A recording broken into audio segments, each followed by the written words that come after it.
साथीच्या आजारांचा फैलाव वाढल्यानं कोल्हापूर जिल्हा परिषदेच्या आरोग्य विभागामार्फत जनजागृती अभियान राबवण्यात येत आहे. त्यानुसार हातकणंगले तालुक्यातील तिळवणी इथं प्राथमिक आरोग्य केंद्र साजणी आणि उपकेंद्र माणगाव यांच्या वतीनं डेंग्यू, चिकनगुनिया, हिवताप आदी कीटकजन्य आजारांबाबत प्रतिबंधात्मक उपाय म्हणून आशा सेविकांच्या मदतीनं गावात साथरोग सर्वेक्षण करण्यात आलं.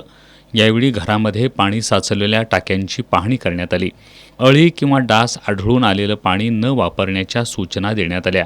आपला परिसर स्वच्छ ठेवा, पाणी उकळून प्यावं, साथीच्या आजारांची लागण झाल्यास त्वरित आरोग्य केंद्राशी संपर्क साधावा असं आवाहन आरोग्य अधिकाऱ्यांनी केलं.